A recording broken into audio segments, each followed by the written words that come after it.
रहीम नाज़रीन अस्सलाम वालेकुम। मैं हूं इमरान नसीम।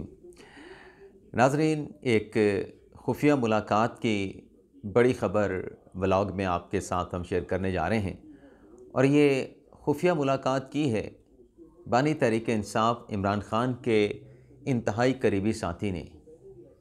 अब ये मुलाकात किसके साथ हुई है, कब हुई है, कहाँ पे हुई है और सबसे बढ़ के जो आप नाज़रीन की दिलचस्पी होगी कि इस मुलाकात में तय क्या पाया है। तो एक तो इस बड़ी ख़बर की डिटेल्स आपके साथ हम शेयर करेंगे। दूसरा हम बात करेंगे तहरीक इंसाफ के पॉपुलर रहनुमा शेर अफज़ल मरवत साहब, उनको लेके तहरीक इंसाफ के इंटरनल हलकों में क्या तासुर पाया जाता है, क्या सोच पाई जाती है कि शेर अफज़ल मरवत को तहरीक इंसाफ में मुबैना तौर पे किसने प्लांट किया है। ये किसके बंदे हैं, तहरीक इंसाफ के हैं या किसी और के हैं।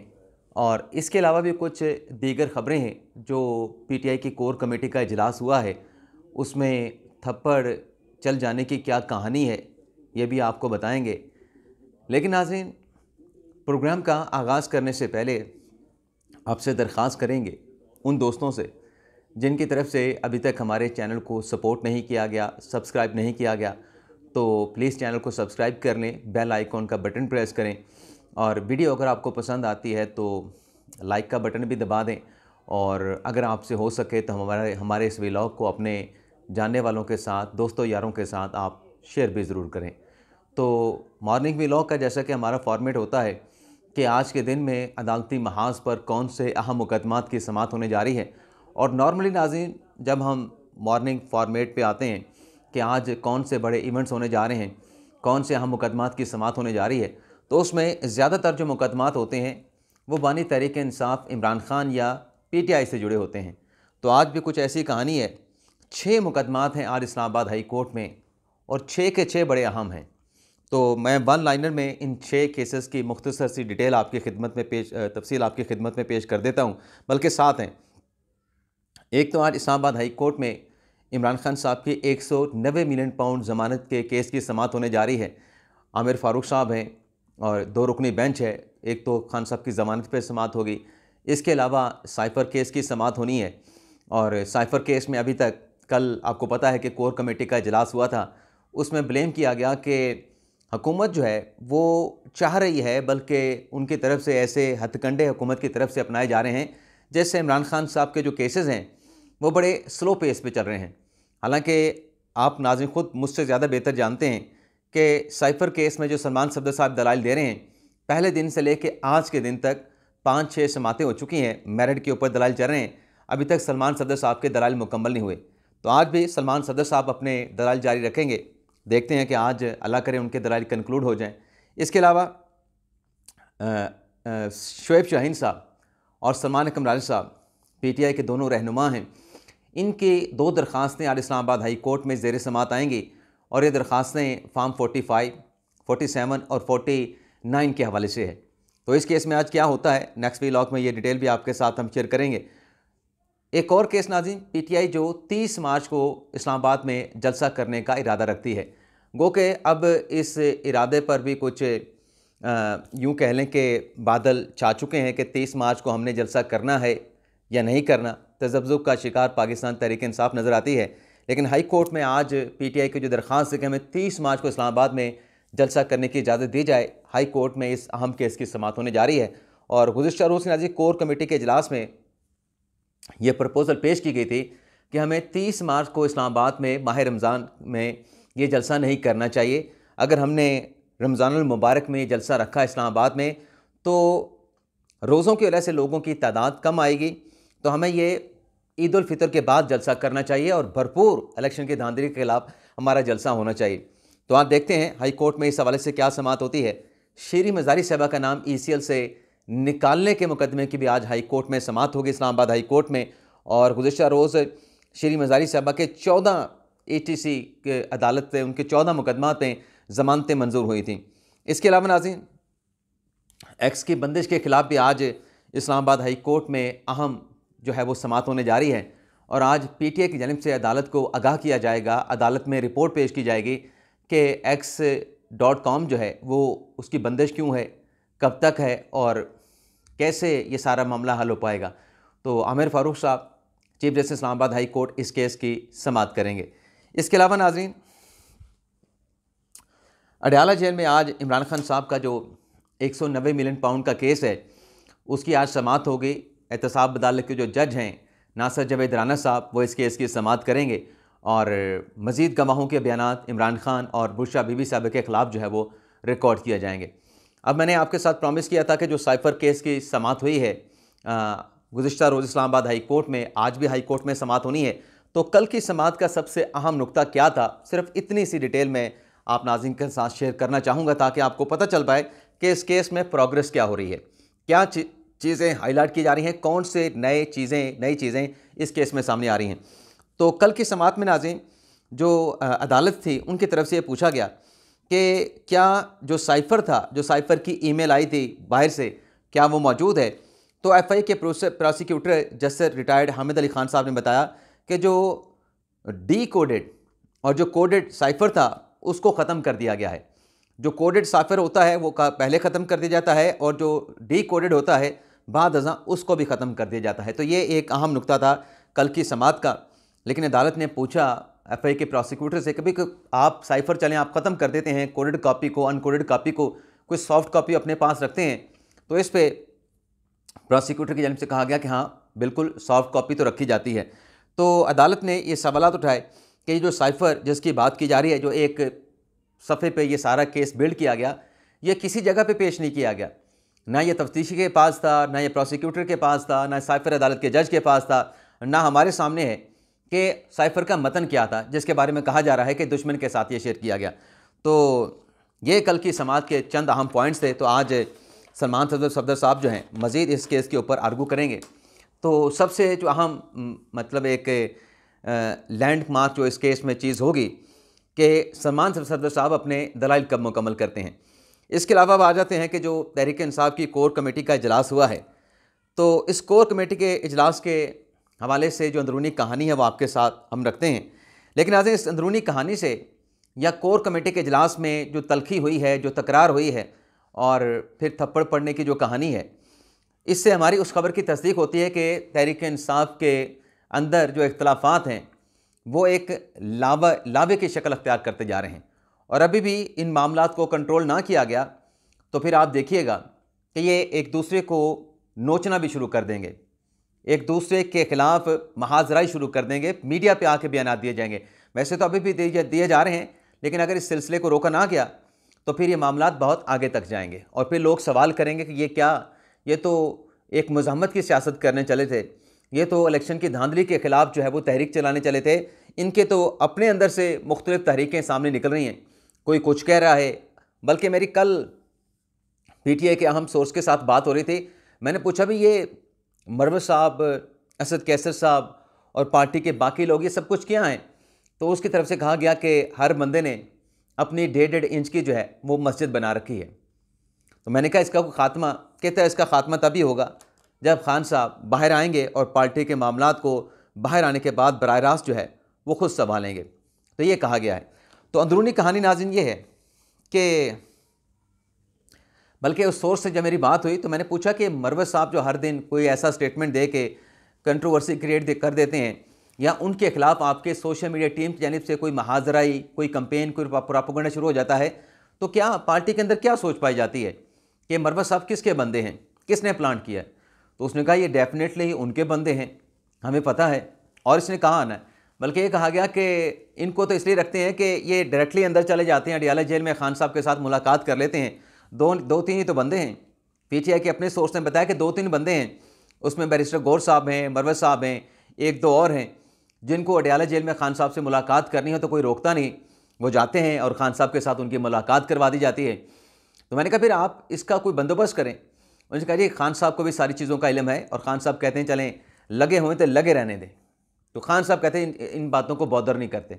और फिर मैंने एक और चीज़ के बारे में पूछा कि ये जो गुफ्तगू होती है या जो हामिद मीर साहब ने दावा किया था कि मफाहमत का पैगाम कुछ लोग लेके गए थे, उसने कहा जी वो हामिद मीर साहब की अपनी खबर है, लेकिन हमारी पार्टी के अंदर एक धड़ा ऐसा है, मतलब 2 धड़े हैं।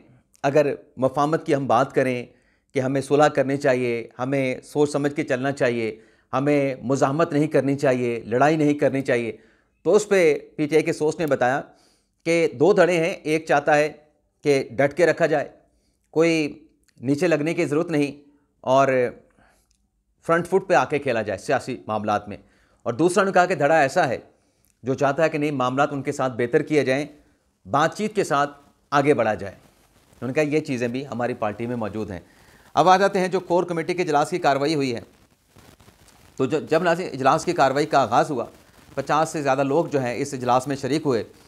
तो शेर अफजल मरवत साहब पिछले चंद रोज़ से उनको भी जो है वो टारगेट किया गया सोशल मीडिया पे। जो शाहिद अफरीदी साहब का एपिसोड शुरू हुआ, पहले पीटीआई की सोशल मीडिया टीम ने उनको टारगेट किया। फिर जब मरवत साहब ने बयान दिया कि हमारे सोशल मीडिया प्लेटफॉर्म से ऐसे झूठे प्रोपेगेंडे होते हैं, इसको हमें इसका तदारुक करना चाहिए, तो उस पर फिर जो तोपों का रुख था सोशल मीडिया टीम का, वो मरवत साहब की तरफ कर दिया गया। तो मरवत साहब ने कहा कि मेरे खिलाफ जो है पार्टी की जानिब से कैंपेन की जाती है, मैंने पार्टी को ज़िंदा रखा, मैंने मुश्किल वक्त में पार्टी का साथ दिया, पार्टी को लेके चला, लेकिन मेरे खिलाफ ही इस किस्म के बयान, मेरे खिलाफ ही प्रोपेगेंडा।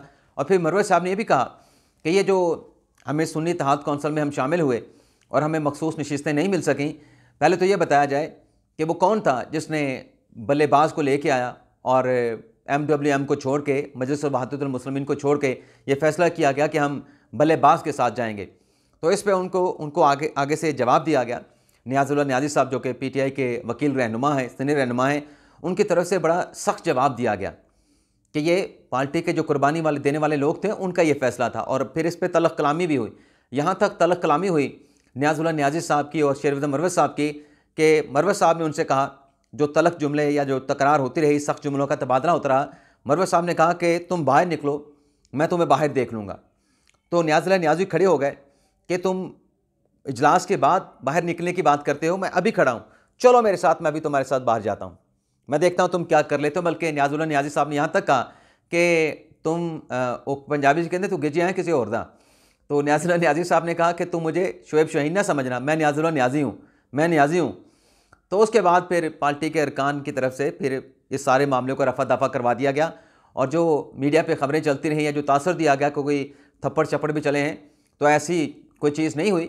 लेकिन अगर ये रफा दफा मामला ना करवाया जाता तो हो सकता है कि जितनी तलखी पैदा हुई, कोई पार्टी के लोगों में, रहनुमाओं में थप्पड़ चप्पड़ भी चल जाते। तो अच्छा हुआ कि नौबत इस नहज तक नहीं आई।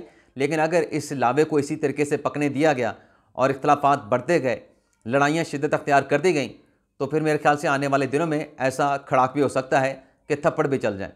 इसके अलावा नाज़रीन, इसी कमेटी के इजलास में, कोर कमेटी के इजलास में, फिरदौस शमीम नकवी साहब ने मुखातब किया जनाब मरवत साहब को यार इसको समझाए, इसका कोई उस्ताद नहीं, ये आके अपने फ़ौजी मारना शुरू कर देता है। यानी नकवी साहब ये कह रहे थे कि शेर अफजल मरवत साहब जो हैं अपने पार्टी के लोगों को टारगेट करना शुरू कर देते हैं। और फिर कमेटी की तरफ से कहा गया, कोर कमेटी की तरफ से, कि जो हम मुश्किल के साथ एक बयानिया बनाते हैं, मरवत साहब जो हैं मीडिया पे आते हैं, सोशल मीडिया पे आते हैं और कोई ऐसा बयान दे देते हैं जिससे हमारी वो जो एक बयानिया हमने बनाया होता है, उस बयानिए का सत्यानाश कर देते हैं। तो मरवत साहब की भी बड़ी खूब क्लास हुई और मरवत साहब ने भी आगे से खूब जो है वो कल मुज़ामत की है। तो गुत्थम गुत्थब तक जो है वो मामला पहुँच चुके थे।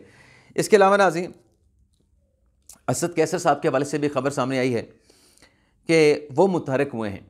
जो फ़ैसला हुआ था कि उमर अयूब साहब को अपोजिशन लीडर बनाया जाएगा, तो अब खबर ये सामने आ रही है कि असद कैसर साहब ने मुलाकात की है। खुफिया मुलाकात आज तक किसी जगह पर रिपोर्ट नहीं हुई, स्पीकर कौमी असम्बली अयाज सादिक साहब के साथ, और उसमें ज़राए से ये कोट किया गया है कि मुबैना तौर पे इस मुलाकात में असद कैसर साहब ने जो लॉबिंग शुरू की है वो ये है कि उमर अयूब की जगह वो किसी तरीके से कौमी असम्बली में अपोजिशन लीडर बन जाएं। और इस मुलाकात में उन्होंने अयाज सादिक साहब से मुबैना तौर पे यही कहा है कि आपने, जब तक मैं ये लॉबिंग कर रहा हूँ, जब तक हवाओं का रुख मेरे हक़ में नहीं हो जाता, आपने जो अपोजिशन का नोटिफिकेशन है वो आपने जारी नहीं करना। तो लगे हुए हैं असद कैसर साहब। पहले वो अपने भाई को KPK का स्पीकर बनवाना चाहते थे। अच्छा, उनके जो भाई हैं आकबुल्ला, उनके हवाले से हमें PTI के जिस सोर्स की मैं बात कर रहा था, उसने कहा कि जो इमरान खान साहब हैं वो असद कैसर से ज़्यादा उनके भाई के ऊपर अंधा ब्लाइंडली एतमाद करते हैं।